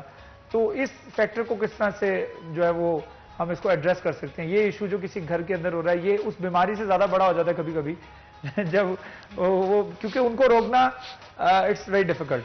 تو یہ بڑا مشکل ہے. اس پہ میں چاہوں گا ذرا 20-30 سیکنڈ کے اندر اس کو آپ ذرا ایڈریس کر دیجیے. اس میں یہ کہ والدین امپورٹنٹ ہوتے ہیں, اگر وہ نہیں مان رہے یا کوئی اس کو کر رہے ہیں تو تھوڑا سا ان کو اجازت دے دیں تاکہ وہ بھی خوش رہیں, اور ان سے کاؤنسلنگ کرتے رہیں, بار بار کہتے رہیں کہ جی یہ آپ کے لیے صحت کے لیے نقصان دہ ہے. اگر تو وہ ایڈمٹ کرتے ہیں تو ٹھیک ہے, ہم ان پہ پریشر نہیں کر سکتے کیونکہ ایک ہمارے مذہب کا بھی ہے, والدین کو ہم کچھ کہہ نہیں سکتے فورسفلی لیکن ان کو تھوڑا سا ایک حد تک جو ہے ایک حد تک کنونس کرنے کی ضرورت ہے، ان کو بتانا بار بار کاؤنسل کریں، بنانا، ان کو بار بار بتانا زیادہ ضروری ہے. ٹھیک ہے، یہ سب سے بہتر طریقہ ہے. پروفیسر ڈاکٹر نعیم اسلم ہمارے ساتھ موجود تھے. آپ کا بہت شکریہ. پروفیسر آف کارڈیالوجی ہیں HOD Faisalabad medical university سے. آج کے ساتھ ساتھ پریزیڈنٹ پاکستان کارڈیک سوسائٹی ہیں 2018 میں. آج کے ساتھ ساتھ ڈاکٹر محمد یاسر مفتی بھی ہمارے ساتھ براجمان تھے، جو کہ کنسلٹنٹ کارڈیولوجسٹ ہیں غلام محمد آباد جنرل ہاسپٹل سے. آپ دونوں کا بہت شکریہ. بہت سحر حاصل گفتگو رہی ہے. ایک چھوٹا سا وقفے کے بعد دوبارہ حاضر ہوں گے ہمارے ساتھ. رمضان مہربان.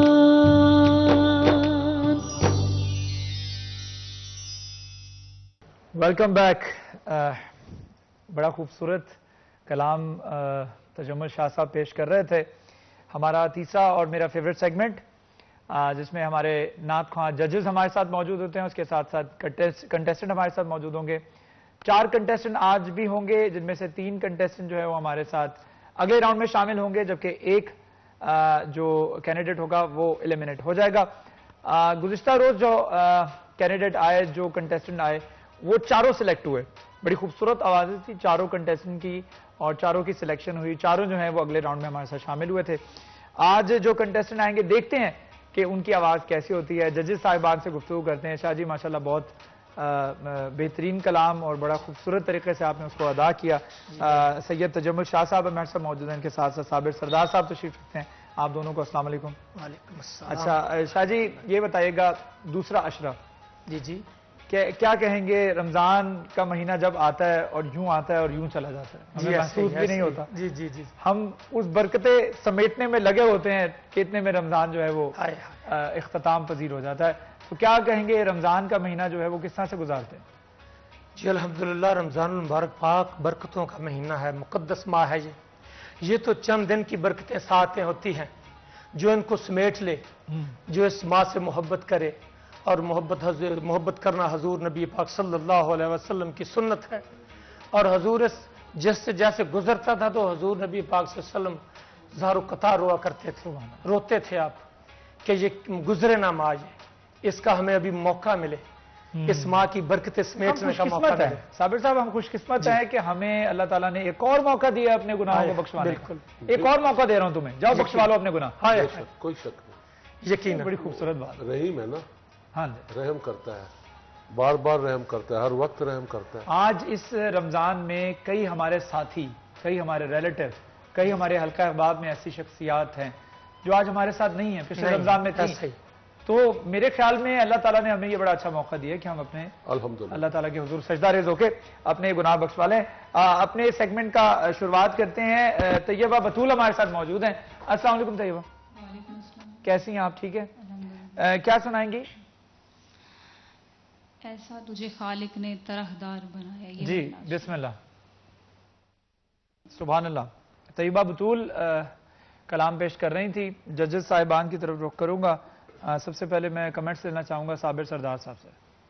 الحمدللہ بہت اچھا پڑھا بچی نے، خوب پڑھی نعت، آواز بہت اچھی ہے، کلام بھی اچھا ہے.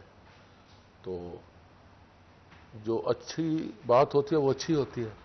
بہت اچھا پڑھا. ٹھیک ہے. سید تجمل شاہ صاحب. جی بیٹی نے اپنے دائرہ کار میں رہ کر جس جگہ سے استائی کہی ہے اور اس کے مطابق یہ انترا کہا ہے، اس کو بڑا پورا ردم رچاؤ کے ساتھ پڑھا ہے. ماشاءاللہ خوبصورت. اچھا صابر سردار صاحب آپ نوٹ کر رہے تھے، مطلب سٹارٹنگ بالکل انہوں نے بالکل سافٹ سی کر کے، اس کے بعد انترے میں کس طرح سے آواز، مطلب سٹارٹنگ جس طرح سے وہ کر رہی تھی، لگ نہیں رہا تھا کہ وہ انترے میں اتنا زیادہ، اور وہ کنٹرول آواز کو رکھ کے لے کر جائیں گے. لیکن سکیل تھوڑا سا اس کا لوز تھا، کمزور اس نے استائی کہی ہے. لیکن انترے پر اس نے اس کی کمی پوری کر دی ہے. استائی میں کنسیشن ہوتی ہے کہ آپ اس کو آرام سے بھی شروع کر سکتے ہیں. چلیں ٹھیک ہے. یہ ریمارکس ہمیں جو ہے وہ طیبہ بطول کی جانب سے ملے ہیں. نیکسٹ کنٹیسٹنٹ بھی ہمارے ساتھ موجود ہیں. ان کو سننے سے پہلے ایک چھوٹا سا وقفے کے بعد دوبارہ حاضر ہوں گے. ہمارے ساتھ رہیے. رمضان مہربان.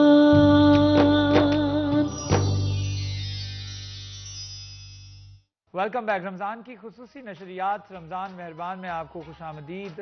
نعت خوانی کا سیگمنٹ ہمارے اس وقت جاری ہے. ہمارے کنٹیسٹنٹ طیبہ بطول پہلی کنٹیسٹنٹ تھی، اس کے بعد نجم علی آئے، انہوں نے نعت پڑھی، نعتیہ کلام پڑھے، لیکن ان کی نعت کے کمنٹس اور ریمارکس جو ہیں وہ ججز سے لینا باقی ہے، تو ججز کی جانب رخ کرتے ہیں۔ سب سے پہلے میں گفتگو کرنا چاہوں گا سید تجمل شاہ صاحب سے۔ تجمل شاہ صاحب، کیسی نعت پڑھی ہے نجم علی نے، کیا کہیں گے؟ نجم علی نے چھوٹی بیر کی نعت پڑھی ہے، اور چھوٹی بیر میں بہت جان ہوتی ہے، عوام کو متاثر کرنے کے لیے چھوٹی بیر بہت سمجھ جلدی آتی ہے اس کی۔ اس نے استائی اچھی پڑھی ہے، لیکن انترے میں آ کر اس کو جس سکوپ پہ جانا چاہیے تھا، جس سطح پہ، وہ عبور نہیں کر سکا، اور جتنی ایبلٹی ہو بچے کے پاس اس نے اس کے مطابق ہی پڑھنی ہے۔ کسی کے پاس زیادہ صلاحیت ہوتی ہے، کسی کے پاس تھوڑی سی کم ہوتی ہے، کسی کے پاس بہت زیادہ ہوتی ہے، اور ہمیں اسی لیے یہاں پہ بٹھایا گیا ہے کہ یہی ہم نے جج کرنا ہے کہ نعت میں کتنے بچے نے توانائی سے کتنے خوبصورت انداز سے نعت پڑھی ہے۔ تو سٹی 41 کی آواز بننے کے لیے صلاحیت سب سے پہلے ہے آواز کی۔ سٹی 41 کی آواز بننے کے لیے یہاں میں بتا دوں کہ ہمارے آج بھی 4 کنٹیسٹنٹ ہوں گے، ان میں سے 3 کنٹیسٹنٹ جو ہیں وہ ہمارے ساتھ کیری فارورڈ کریں گے۔ صابر سردار صاحب سے کمنٹس لیتے ہیں۔ صابر صاحب، نجم علی جو شاہ جی نے کہا ہے وہ بالکل صحیح کہا ہے، تو اس نے 2 دفعہ انترا کہا اور وہ سر سے بھی ہٹ گیا، آواز میں بھی کمزوری آ گئی، طرز سے بھی ہٹ گیا، لیکن ہم کسی کا دل نہیں توڑنا چاہتے، اس بچے کو پتہ ہے کہ وہ صحیح نہیں پڑھ سکا۔ ٹھیک ہے، ہمارے ساتھ 3 کنٹیسٹنٹ آج جو ہیں وہ آگے ہمارے اگلے راؤنڈ میں جو ہے کیری فارورڈ کریں گے، اور ونر جو ہوگا ہمارے اینڈ پہ کمپٹیشن کا، اس ونر کے لیے گولڈن کوکنگ آئل کی جانب سے 25,000 روپے کا کیش پرائز ہوگا، اور اس کے علاوہ رنر اپ کے لیے 15,000 روپے کا انعام ہوگا۔ تو آگے بڑھاتے ہیں اپنے سیگمنٹ کو۔ محمد کامران سلطانی ہمارے ساتھ موجود ہیں۔ السلام علیکم کامران، کیسے ہیں آپ؟ ٹھیک ہیں؟ کیا کرتے ہیں کامران آپ؟ جی میں اسٹڈی کرتا ہوں۔ اچھا، اسٹڈی کرتے ہیں۔ چلے کامران، کیا سنائیں گے آپ؟ نعت ہے جی، چلیں بسم اللہ بسم اللہ۔ ماشاءاللہ، بہت خوبصورت۔ محمد کامران سلطانی ہمارے ساتھ موجود تھے۔ صابر صاحب، ایک رسول اللہ صلی اللہ علیہ وآلہ وسلم سے محبت، والہانہ محبت کا یہ عاشق کی جانب سے ایک سمجھ لیں جذبہ ہے کہ بنا دیکھے ہی وہ جو ایک تصویر کھینچتے ہیں کلام میں اور جو لکھا ہوتا ہے، ایک دفعہ انسان امیجن کرنے لگ جاتا ہے، ایک مسلمان اس کیفیت میں چلا جاتا ہے اور اپنے آپ کو رسول اللہ صلی اللہ علیہ وآلہ وسلم کے قدموں تلے اپنے آپ کو محسوس کرنے لگتا ہے، اور وہ ایک کلام، کچھ کلام ہوتے ہیں وہ لکھے اتنے خوبصورت ہوتے ہیں، شاید یہ وجہ ہوتی ہے۔ تو کمنٹس دیتے ہیں محمد کامران سلطانی کی آواز پر، کیا کہنا چاہیں گے صابر سردار صاحب؟ بہت اچھا کلام ہے یہ، خواجہ قطب صاحب کا کلام ہے۔ جی جی، بچے کو سر کا بھی پتہ ہے، تو سر سے ہٹا نہیں ہے، بہت اچھی آواز ہے، لیکن میں یہ کہوں گا کہ نعت پڑھنے کے لیے تھوڑا سا نا، یہ کوئی آپ نے جو فرمایا نا کہ حضور کے عشق کی بات آپ نے کی، اللہ تعالیٰ نے حضور کے نام ہی میں سب کچھ رکھا ہے۔ حضور کا نام ہی ایسا ہے کہ صرف ان کا اسم گرامی لے لو تو جو چاہنے والا ہے اس کو سرور آنا چاہیے۔ نعت تو پھر شعر پڑھنے نا، آگے سے آگے کچھ کرنا ہے، صرف ان کا اسم گرامی آپ لے لیں عقیدت سے، محبت سے، تو آپ وہ قریب اتنے ہیں کہ آپ یہ محسوس کریں گے کہ یہی کہیں میرے پاس ہی ہیں وہ۔ باقی بچے نے بہت اچھی نعت پڑھی ہے، لیکن تھوڑا سا نا ایسے لگا مجھے جیسے اپنے آپ کو بچا کے پڑھ رہا ہے، یا تو روزے کی وجہ سے ہے۔ بہرحال آواز سریلی ہے، بہت اچھا کلام، بہت اچھا پڑھا ہے، اور اس کو چاہیے کہ اگر اس نے نعت ہی پڑھنی ہے تو پھر اپنی آواز میں تھوڑی سی جان پیدا کرے۔ ٹھیک ہے، سید تجمل شاہ صاحب۔ جی صابر صاحب بڑے سینئر موسٹ ثنا خان ہیں جی، آپ نے بالکل درست فرمایا ہے۔ تو یہ بچے کے پاس صلاحیت بہت ہی پڑھنے کی، اسکل کے ساتھ پڑھا ہے، ویکنس ہے، اور لیکن اس کی نا سر میں تھوڑی سی ویکنس نظر آئی ہے مجھے آواز میں۔ سٹی 41 کی آواز بننے کے لیے پوری صلاحیت، مطلب ہر پوائنٹ سے، ہر پوائنٹ آف ویو سے درست ہونا چاہیے۔ ٹھیک ہے، سٹی 41 کی جو بھی آواز بنے گا اس کے لیے فرسٹ پرائز جو ہے وہ 25,000 روپے کا کیش پرائز ہوگا گولڈن کوکنگ آئل کی جانب سے، اور رنر اپ جو ہے اس کے لیے 15,000 روپے کا انعام ہوگا۔ اگلے کنٹیسٹنٹ کی جانب بڑھنے سے پہلے میں آپ کو بتا دوں کہ جو میرا آؤٹ فٹ آپ کو نظر آ رہا ہے، جو کپڑے آپ کو نظر آ رہے ہیں، یہ اسپانسرڈ ہیں ڈین اسٹیون بائی صاحب جیز، اور اگر آپ ڈین اسٹیون بائی صاحب جیز سے شاپنگ کرنا چاہ رہے ہیں، کچھ کرتے خریدنا چاہ رہے ہیں، کچھ شلوار قمیض خریدنا چاہ رہے ہیں، یا پھر آپ کچھ ویسٹ کوٹ خریدنا چاہ رہے ہیں، عید کے لیے کچھ شاپنگ کرنا چاہ رہے ہیں، تو آپ آن لائن بھی شاپنگ کر سکتے ہیں ڈین اسٹیون کی ویب سائٹ سے. اور آپ یقینی طور پر یہ بہت زیادہ کمفرٹیبل کپڑے ہیں، اور نہ صرف کمفرٹیبل ہے، کلر بہت جو ہے وہ کمپیریٹیولی ایک لائٹ کلرز بھی ہیں اور ڈارک کلرز بھی ہیں، لیکن بڑے خوبصورت کلرز ہیں جو کہ اویلیبل ہیں ڈین اسٹیون بائی صاحب جی کے. آگے بڑھاتے ہیں، محمد زنیر احمد ہمارے ساتھ موجود ہیں. محمد زنیر احمد، کیسے ہیں زنیر؟ ٹھیک ٹھاک ہیں آپ؟ خیریت سے ہیں؟ کیا کرتے ہیں آپ؟ اچھا چلیں، کیا سنائیں گے؟ ایک کی نظر گنبد. جی بسم اللہ. جی بچے میں بڑی ایبلٹی تھی جی، صلاحیت تھی پڑھنے میں. مجھے اس میں جھلک جو ہے صابر سردار صاحب کی نظر آئی ہے. اتنا اعلیٰ کلام ان کی آواز میں سن چکا ہوں، لیکن بیٹا آپ یو کین ڈو اٹ. اس سے بھی زیادہ محنت کریں تو صابر صاحب یا اس سے علاوہ مدنات کو پک کر سکتے ہیں، لیکن آپ کے پاس صلاحیت موجود ہے. ٹھیک، ماشاء اللہ، جزاک. ٹھیک ہے. صابر سردار صاحب، شاہ جی نے جو فرمایا وہ صحیح کہا ہے. یہ میں نے جب ٹیون بنائی تھی تو میں کافی سالوں سے یہ پڑھ رہا ہوں، یہ جو بچے نے پڑھی ہے. تو میرا خیال ہے کہ کوئی بندہ ہوگا جس نے اس کو پڑھا. مزہ سب نے لیا سن کے، نعت خانوں نے بھی، سب نے، لیکن پڑھنے کی کوشش نہیں کی. کن کی لکھی ہوئی؟ یہ حیدر شاہ صاحب ہیں، سید ہیں حیدر رضوی صاحب. اچھا. تو میں جب اس نے شروع کیا تو میں سوچا، میں نے کہا یار اس نے پک کیا ہے، کیونکہ یہ ٹیون مشکل ٹیون ہے. تو میں اس کو یہ کہوں گا کہ بہت اچھا پڑھا ہے، اور اس کو اور سنوارنے کے لیے تھوڑا سا آواز میں تھوڑا سا پریشر پیدا کرے، جس سے اور آواز جو ہے نا اس میں جوش ہونا چاہیے، اور جوش بھی ہو لیکن ہوش والا جوش ہونا چاہیے. ایسا ٹھہراؤ رہے آواز. ہاں، ہوش والا جوش ہونا چاہیے. ایسا جوش نہ ہو کہ آپ سر سے باہر نکل جائے. تو بہرحال بہت اچھا پڑھا. چلیں ٹھیک ہے، آپ کو دوبارہ سے ریپیٹ کر دیتے ہیں. طیبہ بطول پہلی کنٹیسٹنٹ تھی، اس کے بعد نجم علی آئے، اس کے بعد محمد کامران سلطانی، محمد زنیر احمد جنہوں نے ابھی نعت پڑھی. 4 کنٹیسٹنٹ ہو چکے ہیں، جن میں سے 3 کنٹیسٹنٹ جو ہے وہ ہمارے ساتھ آگے چلیں گے. ججز صاحبان سے پوچھ لیتے ہیں کیا انہوں نے فیصلہ کر لیا یا فیصلہ کرنا باقی ہے؟ شاہ جی نے کرنا ہے جی، جو کرنا ہے. اچھا، کیونکہ یہ فیصلہ مجھ سے اچھا کرتے ہیں. تھوڑا سا مشکل فیصلہ ہے. نہیں، مجھ سے اچھا فیصلہ کرتے ہیں. چلیں آپ فیصلہ کر لیں، آپ کے پاس 30 سیکنڈ ہے. کر دیا انہوں نے، مجھے پتا ہے. اچھا فیصلہ کر لیے. چلیں جی شاہ جی. سیدہ بطول سلطانی، ٹھیک ہے. زنیر احمد. طیبہ بطول ہمارے ساتھ جائیں گی، کامران سلطانی ہمارے ساتھ جائیں گے، اور محمد زنیر احمد ہمارے ساتھ جائیں گے. جبکہ نجم علی جو ہیں وہ ایلیمنیٹ ہو چکے ہیں. میں یہاں پہ دوبارہ بتا دوں کہ ایلیمنیشن کا مقصد قطعاً یہ نہیں ہے کہ ہم کسی کی دل آزاری کریں یا پھر جو ہے کسی کو ڈی موٹیویٹ کریں. ہمارا خالصتاً مقصد صرف یہ ہوتا ہے کہ اچھی آواز کو جو ہے وہ پروموٹ کیا جائے اور آگے لے کے آیا جائے.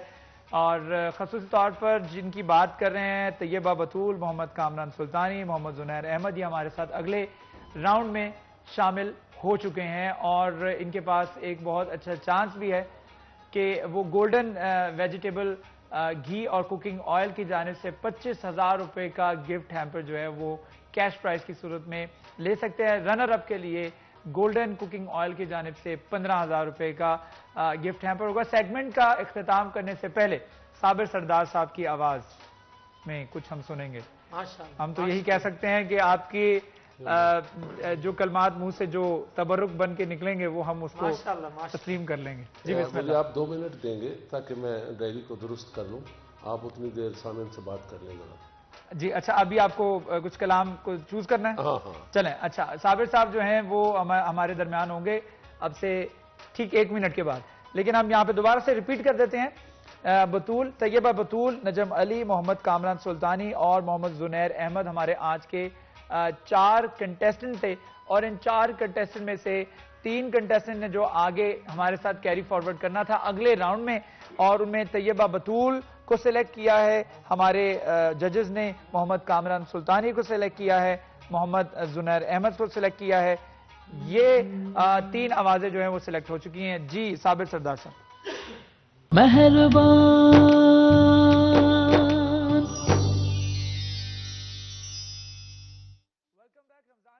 نشریات رمضان مہربان میں آپ کو خوش آمدید. ہمارا اگلا سیگمنٹ جس میں ہمارے علماء کرام ہمارے ساتھ موجود ہوتے ہیں, ایک اسلامک ٹاپک کے اوپر ہم گفتگو کرتے ہیں. اس میں اپنی میری بھی بہت زیادہ اصلاح ہوتی ہے, میری بھی تربیت ہوتی ہے. اس کے ساتھ ساتھ میں امید کرتا ہوں کہ آپ کو بھی بہت کچھ سیکھنے کو ملتا ہوگا. اور اسی طریقے سے آج بھی ہم نے ایک ٹاپک کا انتخاب کیا. ٹاپک کا بتانے سے پہلے میں اپنے علماء کرام کا تعارف آپ کے پاس کروا دیتا ہوں. پروفیسر علامہ غلام مرتضیٰ صاحب ہمارے ساتھ موجود ہیں. ان کے ساتھ ساتھ علامہ پیر زوار حسین نقوی صاحب ہمارے ساتھ تشریف رکھتے ہیں. بہت شکریہ آپ دونوں کا ہمیں جوائن کرنے کے لیے. آج ہم گفتگو کریں گے پیر صاحب صدقے کے حوالے سے, خیرات کے حوالے سے, چیریٹی کے حوالے سے. تو آج ہم دیکھتے ہیں کہ پاکستان جو ہے وہ چیریٹی میں صفحے اول میں جتنے ممالک آتے ہیں ان کی فہرست میں شامل ہے.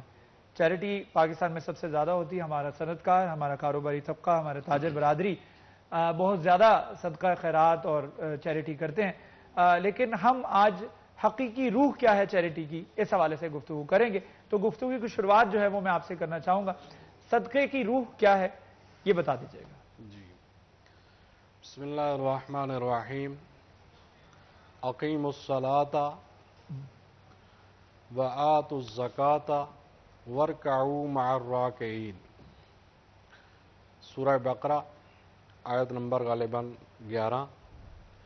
خداوند متعال فرما رہا ہے, اے ایمان والو نماز قائم کرو, زکوٰۃ ادا کرو, اور رکوع کرنے والوں کے ساتھ رکوع کرو. یا اس کا آپ یوں ترجمہ کر سکتے ہیں کہ جو حقیقتاً عبادت گزار ہیں, عبادت کرنے والے ہیں, ان کے ساتھ جھکو, یعنی ان کی پیروی کرو. تو یہاں پر نماز کا حکم ہے اور پھر اس کے بعد زکوٰۃ کا حکم ہے. زکوٰۃ کا لغوی معنی ہوتا ہے بڑھنا, مال کا پاک و پاکیزہ ہونا. انما الصدقات للفقراء والمساکین. صدقات فقراء کے لیے ہیں, مساکین کے لیے ہیں, مؤلفۃ القلوب کے لیے ہیں. مؤلفۃ القلوب میں وہ لوگ آ جاتے ہیں جو غیر مسلم ہیں.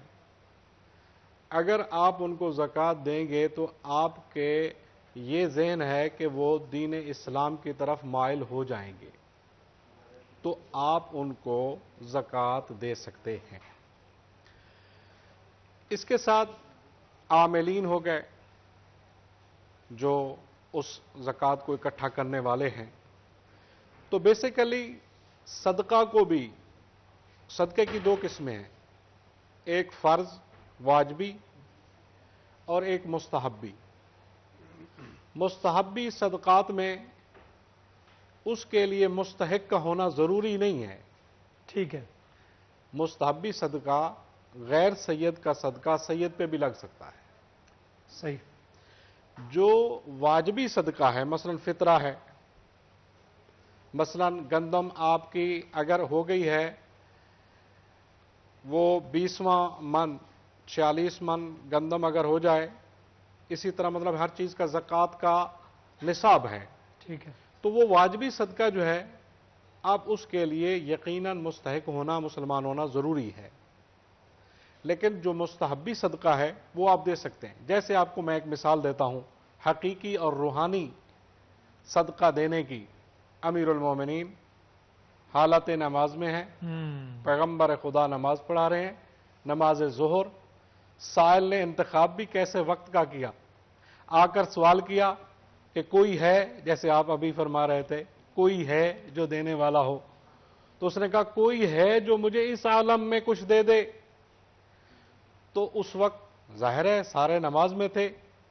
حضرت علی ابن ابی طالب علیہ السلام کی ایک انگوٹھی تھی جو حضرت سلیمان پیغمبر کی تھی, جس کا 4 مسکال چاندی, 5 مسکال کے برابر وہ جو تھیوا.